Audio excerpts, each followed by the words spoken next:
अभी भी सरकारी स्कूल में भैंसी को बांधा जाता है। आप गांव में आकर के देख, और हम प्राइवेट टीचर वालों के ऊपर डायरेक्ट आकर के आपने एक प्रहार बोल दिया। ढाबा काबिलियत के अनुसार हम लोग अपने एजुकेशन के अनुसार उस बच्चों को पढ़ाना स्टार्ट करते हैं, उस बच्चों को पढ़ाते हैं जो बच्चे सरकारी स्कूल में जिनको पढ़ाई नहीं होती है और जिनको सिलेबस के चिंता होती है, उनके बेटे सरकारी स्कूल में पढ़ने के लिए नहीं जाते हैं। आप अपने बच्चा को सरकारी स्कूल में पढ़िएगा भेज जाने का, क्योंकि आप ही के टीचर उनको अपने घर पे पढ़ा रहे हैं। आपने कहा कि बंद करिए, लेकिन वो बंद नहीं किए हैं। इसकी जिम्मेदारी कौन लेगा? इसको कौन देखेगा? हम लोग जो है उनको तो आपने बंद करवा दिया 9 से 4, लेकिन वो कॉलेज में भी पढ़ा रहे हैं आपके टीचर, और घर पे भी 9 से 4 9 से पहले और 4 के बाद पढ़ा ले रहे हैं। उनको आप माने वहाँ से भी वेतन उठा रहा है, आपके कॉलेज से भी, स्कूल से भी, और यहाँ से भी उनको पैसा मिल रहा है। उनकी तो लाइफ और बाबा हो गया है। हम लोगों का क्या हो गया? हम लोग कह देते हैं एक बिहारी 100 पे भारी, बन गया आईपीएस। बिहार की शान बना आईपीएस। बिहार में वो पढ़ा, अब ये तो पता कीजिए उसकी पूरी शिक्षा दीक्षा दिल्ली में हुई है, उसकी पूरी शिक्षा दीक्षा कोटा में हुई है। लेकिन श्रेय लेने का जब समय आता है तो सभी लोग आ जाते हैं, खास करके जो नेशनल मीडिया। अस्पताल है, बंद कर दीजिए, सभी लोग जाएंगे सरकारी अस्पताल में। जितने भी प्राइवेट स्कूल है उसे भी बंद कर दीजिए, सभी बच्चे जाएंगे गांव वाले सरकारी स्कूल में। फिर वो क्यों नहीं? यहाँ दोहरी नीति क्यों अपनाई जा रही है? कोचिंग वालों से 18% टैक्स लेते हैं, उस टाइम तो आप नहीं बोलते कि टैक्स नहीं लेंगे, टैक्स फ्री कर दीजिए। उसके बाद जब दूसरी बात आती है जब हम लोग की कि हर चीज़ में आप लोग हम लोग को, मैं बात करूँगा बिहार की उस शिक्षा व्यवस्था के बारे में जिसके बारे में आप लोगों ने अभी सोशल मीडिया के माध्यम से, डिफरेंट सोशल मीडिया के माध्यम से बहुत कुछ सुना और देखा होगा। मेरी बात होगी आज बिहार के उस विद्यालय के बारे में जिस विद्यालय में बैठने की जगह नहीं है, लेकिन श्रीमान का आदेश है कि बच्चे जाए तो उस सरकारी विद्यालय में ही जाए। मेरी बात होगी उन प्राइवेट शिक्षकों के समर्थन तो नहीं कहेंगे, उन प्राइवेट शिक्षकों के तरफ से जिन्हें अभी क्या क्या परेशानियों का मुकाबला करना पड़ रहा है। माँ नमस्कार, मेरा नाम है नीतीश कुमार झा। आप देखना शुरू कर चुके हैं MNL न्यूज़ बिहार। इस वक्त मेरी मौजूदगी मधुबनी में है। बिहार सरकार के शिक्षा विभाग के एक तेज तर्रार IAS ऑफिसर के पाठक सर का आदेश आता है कि बिहार में अब जो प्राइवेट कोचिंग संचालन है वो 10 से 4 के बीच में नहीं होगा। माफ कीजिएगा, 9 से 4 के बीच में नहीं होगा। ये बच्चे जाएंगे उस सरकारी विद्यालय में, उस सरकारी कॉलेज में, उस सरकारी कर्मी के पास जिसे अब तक जनगणना, बकरी गणना, न जाने किस किस गणना में लगाया गया था। उन्हें कभी बोरा बेचने को कहा जाता है तो उन्हें कभी झोरा बेचने को कहा जाता है। हालांकि ये उनका अपना पक्ष है। कुछ ऐसे शिक्षकों से जब मेरी बात हुई, जब उनसे हम जानने का प्रयास किए कि ग्राउंड स्तर पर आखिर क्या परेशानियों का सामना करना पड़ रहा है, तो उनका जो जवाब था वो चौंकाने वाला था। आज मधुबनी शहर के दो शिक्षाविद, कर्ण केमिस्ट्री के डायरेक्टर ऋषिकेश कर्ण और फंडा ऑफ फिजिक्स के डायरेक्टर मुनिंद्र सर से हमारी बातचीत होगी और इनसे हम जानने का प्रयास करेंगे कि आखिर ये लोग इस सावन के मौसम में जो बेरोजगार हो गए हैं, तो आखिर इस बेरोजगारी में वो लोग क्या कर रहे हैं। आइए इनके बाद सर आप, हाँ मैं पाछू वाला से हो दिखाई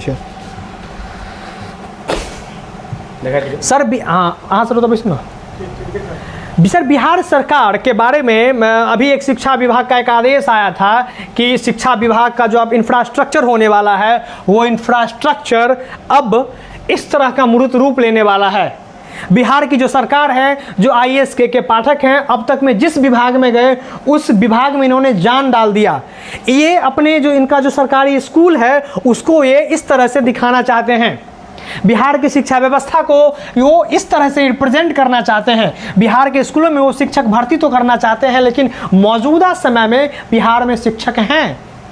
आपने तो प्राइवेट विद्यालय को बंद करा दिया, आपने उस प्राइवेट कोचिंग को तो बंद करवा दिया, तब फिर प्राइवेट विद्यालय को क्यों नहीं बंद करवाया? आपने उस प्राइवेट अस्पताल को क्यों नहीं बंद करवाया? कहने के लिए अगर प्राइवेट अस्पताल बंद रहेंगे तो लोग सरकारी में ज़्यादा जाएंगे। बहुत सारी ऐसी बात है।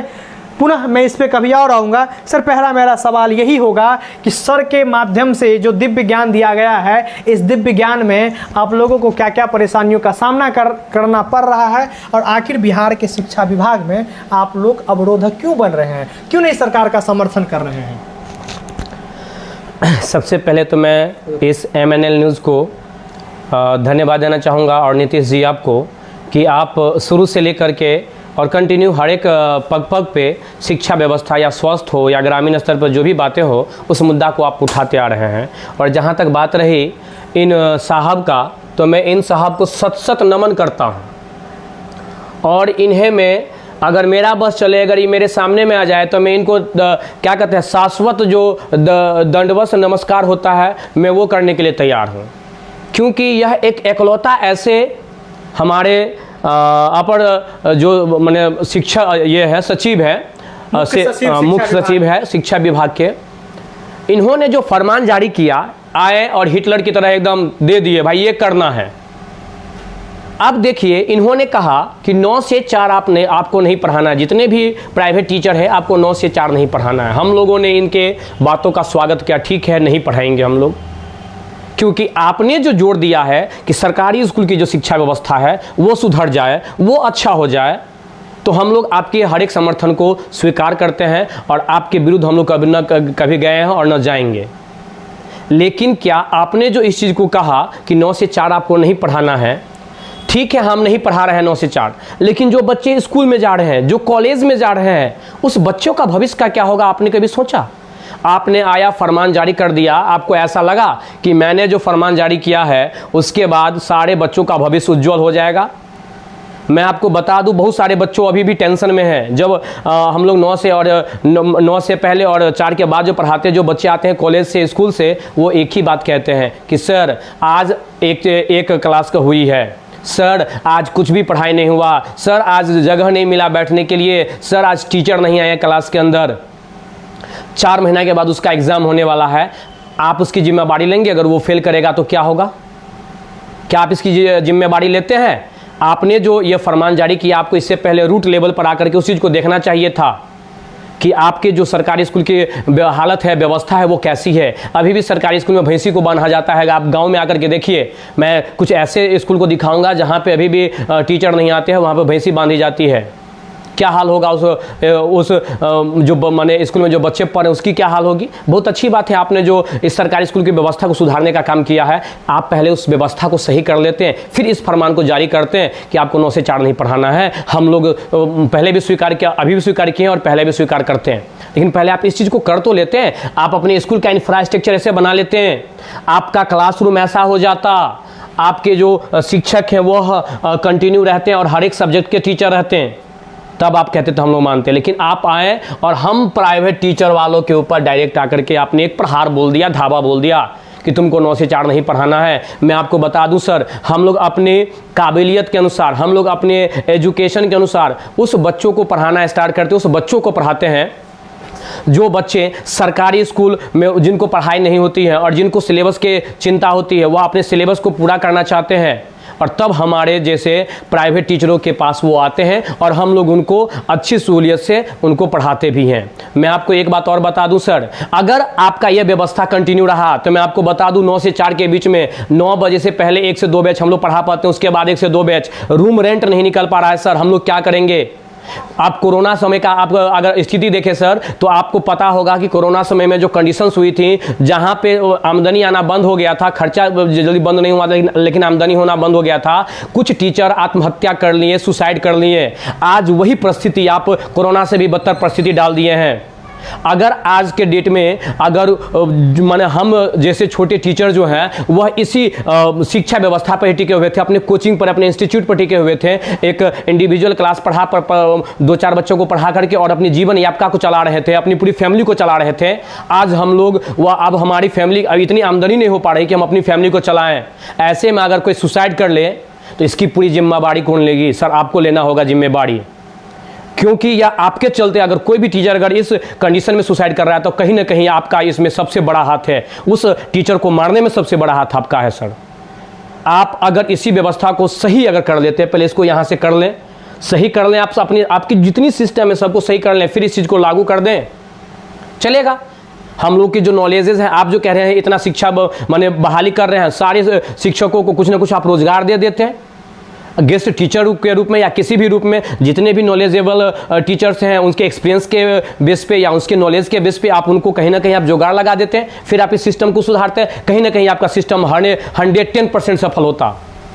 आज के डेट में मैं बता दूं, किसी मंत्री के बेटे सरकारी स्कूल में पढ़ने के लिए नहीं जाते हैं। आप अपने बच्चा को सरकारी स्कूल में पढ़िएगा, भेजिएगा? आप अपने जो बेटे हैं क्या उसको सरकारी स्कूल में भेजिएगा पढ़ने के लिए? नहीं। क्यों? क्योंकि आप ही खुद कहिएगा कि वहाँ का व्यवस्था सही नहीं है। जब आपके बेटे नहीं पढ़ सकते हैं, किसी मंत्री के बेटे नहीं पढ़ सकते हैं, जो सरकारी स्कूल में टीचर पढ़ा रहे हैं उसके बेटे नहीं सरकारी स्कूल में जाकर पढ़ सकते हैं, तो फिर आम जनता जो गरीब लोग हैं आप उसको क्यों दबा रहे हैं? ठीक है, आप अपनी पहले व्यवस्था को सही करिए। मैं बार बार एक ही बात बताऊंगा, हम लोग का भविष्य क्या है? हम लोग कहीं पर भी जाकर के अपने जीवन यापन को कर लेंगे, क्योंकि अभी भारत में 28 स्टेट्स ऐसे हैं, 28 राज्य हैं जहां पे मैं जाकर के अपना जीवन यापन कर सकता हूं। हम क्या, हमारे सभी टीचर्स यहां से पलायन कर जाएंगे अगर आपका जो अगर व्यवस्था रहा तो। बिहार से बाहर जाते तो और बिहार में बाहर जाकर भी सुरक्षित रहेंगे हम लोग। यहाँ पर जो ऐसा आपका कंडीशन जो चल रही है कि मैं आपको बता दूं कि सबसे बड़ी बात जो आपका जो बिहार का शिक्षा व्यवस्था है, अगर आपने जो ये चीज़ को लागू किया है, सबसे बड़े आपने उस बच्चे का भविष्य को अंधकार में डाल दिए हैं। जो बच्चे कंपटीशन करना चाहते हैं, नीट की तैयारी, जेई की तैयारी या अदर कोई कंपटीशन का तैयारी करना चाहते हैं, क्या आपके स्कूल उसको करवा पाएंगे? आपको लगता है कि आपके स्कूल के पढ़ाई से वो कंपटीशन निकालेंगे? अरे सर, कंपटीशन की बात छोड़िए, वो 12th पास नहीं सही से कर सकता है, उसको नंबर परसेंटेज सही से नहीं आ सकता है, तो आप क्या कहते हैं उसको, कंपटीशन की बात आप कहाँ से ला रहे हैं? बहुत सारे ऐसे स्कूल हैं मेरे रिकॉर्ड के अंदर में जहाँ पर भवन नहीं है, बैठने के लिए बेंच नहीं है, डेस्क नहीं है, टीचर नहीं है। हम मधुबनी की बात बता दें, कुछ ऐसे कॉलेज हैं, आपने तो रोक लगा दिया कि सरकारी टीचर को नहीं पढ़ाना है, लेकिन कुछ ऐसे कॉलेजेज हैं, कुछ ऐसे स्कूल हैं जहां पे आप ही के सरकारी टीचर पढ़ा रहे हैं और वो घर पे भी ट्यूशन दे रहे हैं, कोचिंग दे रहे हैं, और वो बच्चे को कहते हैं कि तुम मेरे पास आ जाओ, तुमको हम पढ़ाएंगे कम फी में और अच्छा से पढ़ाएंगे। आप बताइए उसमें हम लोगों का, आप जो कह रहे हैं 9 से पहले पढ़ाइए, 9 से पहले जब हमारे पास बच्चे नहीं आएंगे तो हम लोग पढ़ाएंगे किसको? आज के डेट में रूम रेंट देना मुश्किल हो गया है। अब आप बताइए हम लोग क्या करें, कहाँ जाएं? तो मैं सर से आपसे एक ही निवेदन और विनती करूंगा कि आपने जो डिसीजन लिया है उसको एक बार फिर से देखें और फिर से उसमें कुछ ना कुछ सुधार लाने का कोशिश करें, ताकि जो प्राइवेट टीचर है, जो भी एसोसिएशन से जो भी प्राइवेट टीचर हैं, उनको कुछ राहत मिले, कुछ सहूलियत मिले और वो भी अपने जो जीवन है, अपनी जो फैमिली है, अपने फैमिली को सुचारू रूप से, सही रूप से फिर से उसी रास्ते पर लेके आए हैं जिस रास्ते के हम लोगों ने मैंने सपना देखा था। आज मैं बता दूं, इस कोचिंग के बदौलत मैंने बहुत सारे EMI मेरे स्टार्ट हुआ है सर। कौन भरेगा उसका? एक भी अब पैसा आना बच्चों ने बंद कर दिया। जब बच्चे ही आना बंद कर देंगे तो पैसा आएगा कहां से सर? 9 से मैंने आपको कह दिया, बच्चा आने का सबसे बड़ा रीजन है नहीं आने का, क्योंकि आप ही के टीचर उनको अपने घर पे पढ़ा रहे हैं। आपने कहा कि बंद करिए, लेकिन वो बंद नहीं किए हैं। इसकी जिम्मेवारी कौन लेगा? इसको कौन देखेगा? हम लोग जो है उनको तो आपने बंद करवा दिया 9 से 4, लेकिन वो कॉलेज में भी पढ़ा रहे हैं आपके टीचर और घर पे भी 9 से 4, 9 से पहले और 4 के बाद पढ़ा ले रहे हैं। उनको आप माने वहाँ से भी वेतन उठा रहा है, आपके कॉलेज से भी, स्कूल से भी, और यहाँ से भी उनको पैसा मिल रहा है। उनकी तो लाइफ और वाहवा हो गया है। हम लोगों का क्या होगा सर? इस प्राइवेट टीचर एसोसिएशन के लिए आप कुछ सोचिए, प्राइवेट टीचरों के लिए कुछ सोचिए और आपका जो यह फैसला है इसमें कुछ ना कुछ इम्प्रूव लाइए। ये उस शिक्षकों का दर्द था जिसे कोई भी नेशनल मीडिया, क्योंकि मैं नाम नहीं लूँगा, क्या पता कब कौन मानहानि कर दे, नाम नहीं लेना चाहूँगा, लेकिन कोई भी नेशनल मीडिया पे इस तरह के शिक्षकों का दर्द आपको नहीं दिखेगा। आपको ये ज़रूर दिखेगा कि IAS के पाठक का बरपा कहर, साहब के डर से शिक्षक जाने लगे स्कूलों में लगने लगी 100% हाजिरी, कॉलेजों में विद्यार्थी आने शुरू कर दिए। 75% से कम अगर आपका अटेंडेंस रहेगा तो आपको फॉर्म नहीं भरने दिया जाएगा। सबका श्रेय IAS के पाठक जी को मिलेगा, मिलना भी चाहिए, क्योंकि बिहार का शिक्षा व्यवस्था ही है ऐसा।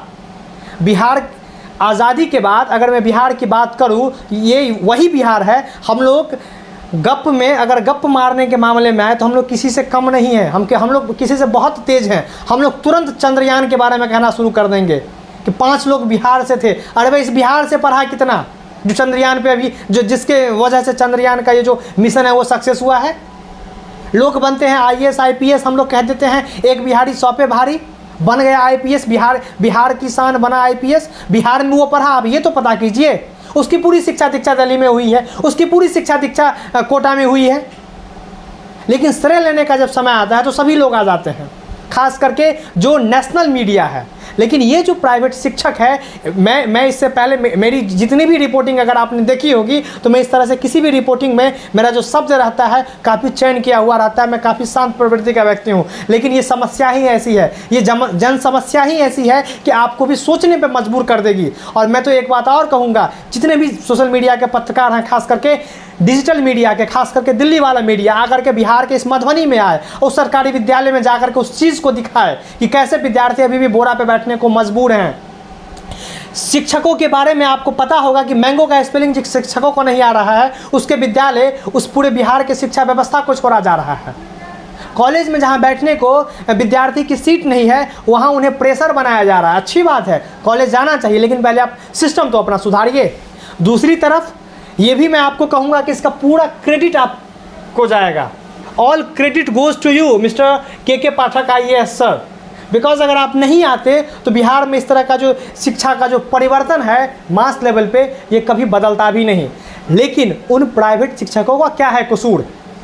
अगर प्राइवेट शिक्षक अपना कोचिंग बंद कर लेंगे तो बच्चा जाएगा सरकारी, बच्चा जाएगा प्राइवेट, सॉरी माफ़ कीजिएगा, अगर प्राइवेट कोचिंग संस्थान अगर बंद हो जाएगा तो बच्चे कहाँ पे जाएंगे?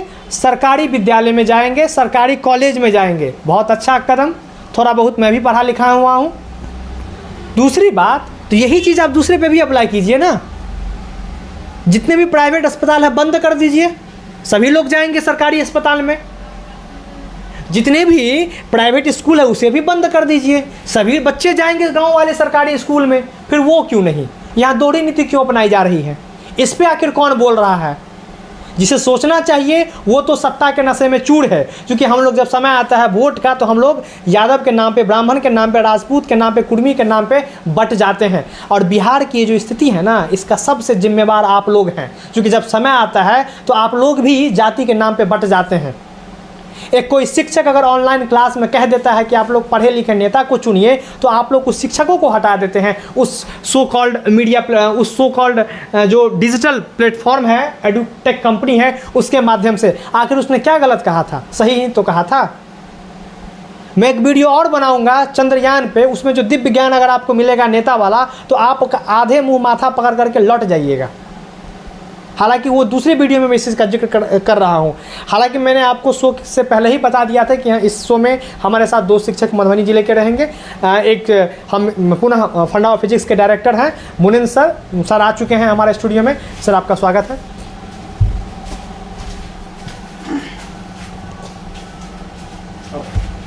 सर सबसे पहले तो बहुत बहुत धन्यवाद कि आपने मुझे समय दिया। और दूसरा सर कि इस तरह का ये जो सर फरमान जारी किया गया है, हिटलर शाही कहेंगे तो कोई बुराई नहीं होगी, तो इसको सर आप कैसे देखते हैं? सर पहले तो मैं MLN न्यूज़ को बहुत बहुत धन्यवाद देता हूँ। साथ साथ मैं आपको भी बहुत धन्यवाद देता हूँ कि आप हमेशा हम लोगों की बात को उठाते हैं। और चूँकि सर एक्चुअली है क्या कि यहाँ पे जो भी फैसला होता है AC रूम में बैठ कर के लिया जाता है ना। कुछ लोग आके बोल दिया कि ऐसा ऐसा है, चलो कर दो। दूसरी बात, सबसे कमज़ोर समझाया तो जो प्राइवेट टीचर हैं, हमेशा कुछ ना कुछ प्राइवेट टीचर पे उठाया जाता है। आज से नहीं, पिछले कई सालों से ऐसा हुआ है। आपको अगर याद होगा सर, तो जब आप देखिएगा 2006-07 जब नीतीश कुमार नई सरकार में, तो उस टाइम में हंगामा हुआ था पटना में इसी बात को लेके कि आता है अचानक कोई भी चीज़ लागू कर दिया। ऐसे थोड़ी होता है सर कि आप किसी का तैयारी कीजिएगा, आप सामने वाले को मौका भी दीजिएगा ना कि आप संभल जाइए, ये चीज़ होने वाला है। जब टैक्स लेने की बात होती है तो सारे कोचिंग वालों से 18% टैक्स लेते हैं। उस टाइम तो आप नहीं बोलते कि टैक्स नहीं लेंगे, टैक्स फ्री कर दीजिए। उसके बाद जब दूसरी बात आती है, जब हम लोग की कि हर चीज़ में आप लोग हम लोग को एकदम नीचा दिखाने की कोशिश करते हैं। अगर आपकी इतनी ही औकात है, के पाठक साहब, शिक्षा विभाग को मैं चैलेंज देता हूं कि आप अगर इतनी औकात है तो हमको भी फ्री छोड़िए। जैसे प्राइवेट हॉस्पिटल और प्राइवेट सरकारी हॉस्पिटल दोनों फ्री है, अपना जिसको जो होता है जहाँ इलाज करा था हम लोग को भी फ्री छोड़िए और अपने टीचर को भी फ्री छोड़िए, और देखिए किस में कितना दम है। लेकिन वो तो आपसे होगा नहीं, है ना। आप हम लोग के पैर में एक तरह से जंजीर बांध करके और दूसरों का फ्री छोड़ रहे हैं। यहाँ पे जितने भी आपके टीचर हैं जो प्राइवेट सरकारी स्कूल में पढ़ा, तो बच्चों को ब्लैकमेल करते हैं कि अगर तुम मेरे पास नहीं आओगे पढ़ने के लिए तो हम तुमको इंटरनल में काट लेंगे। दूसरी बात, अगर आपको इतना ही शिक्षा व्यवस्था का चिंता है तो सर आप एग्ज़ाम टाइट लीजिए, एग्ज़ाम पे आपका क्वेश्चन एग्ज़ाम होने से पहले पेपर आ जाता है ना। तो जहाँ पे आपका नहीं चलता वहाँ पे आप लोग टाइट नहीं करते हैं। लेकिन जहाँ पे बात आती है कि कुछ भी है तो सर प्राइवेट टीचर को आप थोप दो। आज का जो शिक्षा व्यवस्था अभी भी जो चल रहा है पूरे बिहार में, आप शुक्र मनाइए कि यहाँ पे जो प्राइवेट टीचर है वो लोग कर रहे हैं, जो गरीब बच्चे उसको भी शिक्षा मिल पा रहा है। नहीं तो आप लोग की जैसी स्थिति बना दी है सर कि हो सकता है कि गरीब बच्चे पढ़े ही नहीं और ये एक गैप बन जाए। और जो आप लोग चाह रहे हैं, मेरा जो जैसा आप लोग को मनसा से लग रहा है, आप लोग ये चाह रहे हैं कि गरीब का बच्चा और गरीब होते जाए और हम लोग का बच्चा जाके विदेश में पढ़े। अगर आपको इतना ही चिंता है सर तो आपको हमको तो नहीं लगता आपका बेटा बेटी पढ़ने वालों को अपने पोता पोती को सरकारी स्कूल में भेज के देखिए, आंगनबाड़ी में भेज के देखिए, तब आपको समझेंगे आप सही में आप बिहार की चिंता करते हैं। लेकिन ये जो आपका जो आंसू है, घरियालू आंसू, वो बहाने की ज़रूरत नहीं है। हम लोग बहुत करे, हम लोग बहुत कष्ट में है सर, आप समझ नहीं रहे हैं। हम लोग का हर चीज़ EMI पर, मेरा बाइक EMI पर है, गाड़ी में तेल भराएंगे वो पैसा नहीं आ पाता, क्या करेंगे हम लोग बताइए आप? इस चीज़ का आप जवाब दे पाएंगे? और आप लोग सरकार बने हुए कि आप लोग आते हैं हिटलर शाही की तरह कोई फरमान सुना दे और हम लोग को पालन करना ही पड़ता है ना। आप व्यवस्था एक बार अपने कॉलेज का देखिए, अपने स्थिति का देखिए, वहाँ पे कुछ नहीं है। जो बच्चे 12th में हैं उसका क्या होगा? इस पर आप कभी सोचा? इस पर कोई प्लानिंग है आपका? कुछ प्लानिंग नहीं है। बाद में होगा, आप क्वेश्चन आउट करवा दीजिएगा, पता नहीं, ये तो मैं कंफर्म नहीं कर सकता, लेकिन बच्चे के पास तो क्वेश्चन आ ही जाते हैं। तो इस चीज़ को सर आपको सोचना चाहिए और हम लोग के बारे में सोचना चाहिए। अगर आपको लग रहा है कि 9 से 4 तक कोचिंग बंद होना चाहिए तो हम लोग को 9 से 4 तक एक सम्मानजनक जॉब दिया जाए, वहाँ पे हम लोग भी पढ़ा पाए, और तब देखिए आपका शिक्षा व्यवस्था कैसे नहीं सुधरता है। लेकिन आप उसके बदौलत छोड़े हैं जिसको मुखिया अपॉइंट किया था, जो खुद नहीं पढ़ा हुआ है वो टीचर को अपॉइंट कर रहा है। आप टोला सेवक को दे रहे हैं टीचर को सर्च करने के लिए, वो क्या करेगा? वो भ्रष्टाचार बढ़ाएगा, वो पैसा लेने का तरीका खोजेगा वो।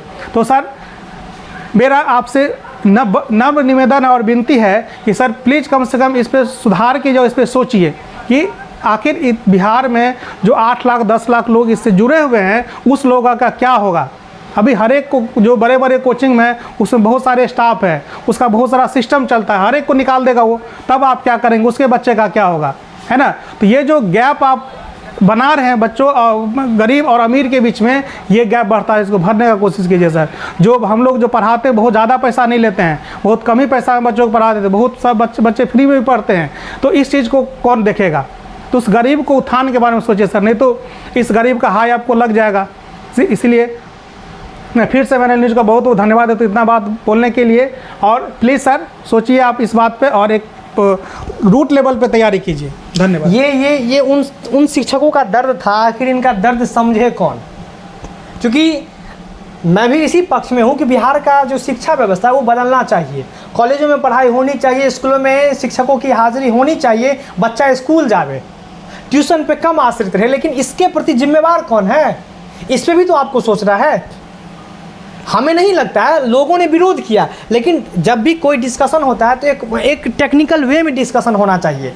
अगर आपका तर्क ये है कि जो प्राइवेट कोचिंग संस्थान है वो बंद रहेंगे और उस प्राइवेट कोचिंग संस्थान के बदले में बच्चा कहाँ पे जाएगा? सरकारी कॉलेज में जाएगा। तो इसी चीज़ को अप्लाई कीजिए ना हॉस्पिटल पे, कि प्राइवेट हॉस्पिटल को हम बंद करने जा रहे हैं 9 से 4 या 10 से 4 के बीच में, उस समय में जो भी लोग हैं वो सरकारी अस्पताल जाए। यही चीज़ अप्लाई कीजिए स्कूल पे। कितने शिक्षक के बच्चे सरकारी स्कूल में पढ़ते हैं? मैं आपको बताऊंगा, मधुबनी जिला में एक ऐसे हेडमास्टर हैं, मैं उनका नाम अभी जिक्र नहीं करूंगा, प्रिंसिपल हैं, उनको तो मैं उनके दंडवत में हो जाऊंगा। आप लोग भी अगर कभी मैं मिलवाने का मौका जरूर मैं चाहूँगा कि वो सर हमारे स्टूडियो में आए। वो प्रिंसिपल हैं और अपने बच्चे को सरकारी स्कूल में पढ़ा रहे हैं जहाँ वो खुद पढ़ा रहे हैं। इस पे किसी का ध्यान क्यों नहीं जाता है? वैसे लोगों से सीखने की जरूरत है बिहार के और शिक्षकों को। सरकारी शिक्षकों में कितना दम, मैं उनकी गुणवत्ता पे नहीं जाऊंगा, ये आप डिसाइड कीजिए कि आप हज़ारों का वैकेंसी निकालते हैं, 400 सीट के लिए लोग एप्लीकेबल हो पाते हैं।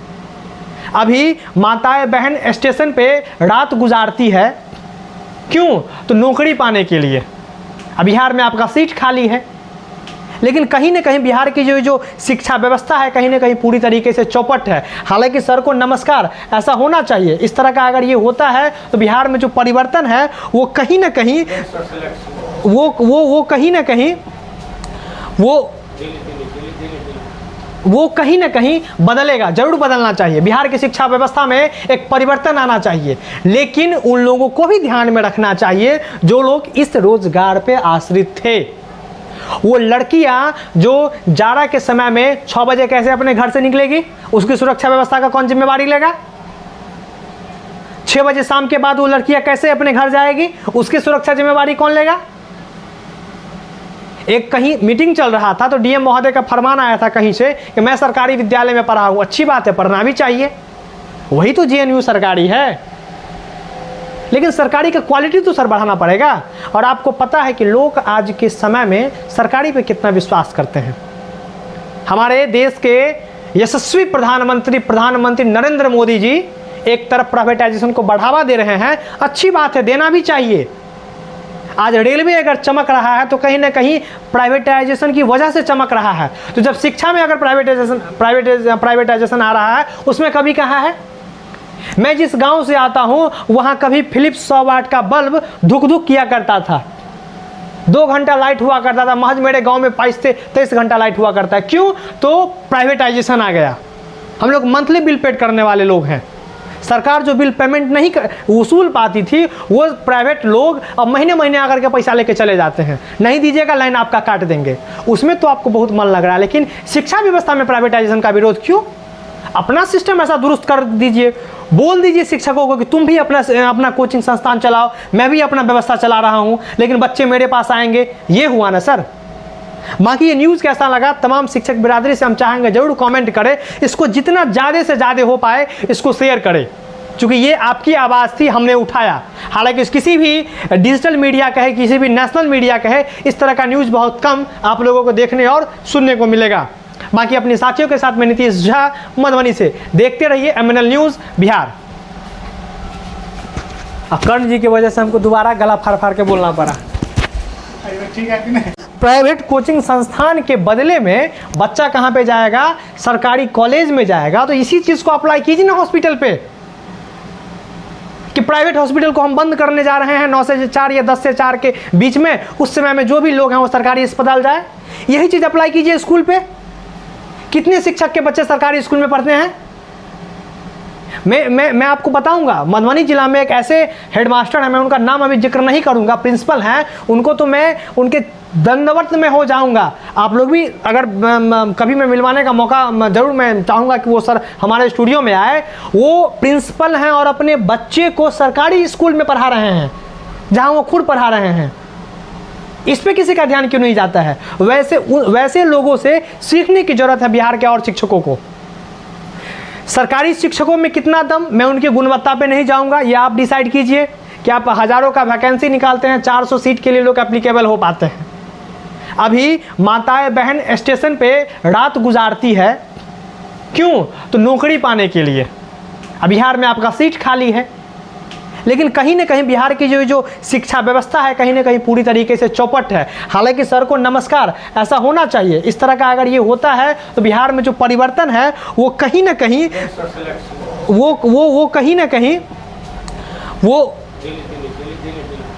वो कहीं ना कहीं बदलेगा, जरूर बदलना चाहिए। बिहार की शिक्षा व्यवस्था में एक परिवर्तन आना चाहिए, लेकिन उन लोगों को भी ध्यान में रखना चाहिए जो लोग इस रोजगार पे आश्रित थे। वो लड़कियां जो जाड़ा के समय में 6 बजे कैसे अपने घर से निकलेगी, उसकी सुरक्षा व्यवस्था का कौन जिम्मेवारी लेगा? 6 बजे शाम के बाद वो लड़कियां कैसे अपने घर जाएगी, उसकी सुरक्षा जिम्मेवारी कौन लेगा? एक कहीं मीटिंग चल रहा था तो डीएम महोदय का फरमान आया था कहीं से कि मैं सरकारी विद्यालय में पढ़ा हूं। अच्छी बात है, पढ़ना भी चाहिए, वही तो जेएनयू सरकारी है।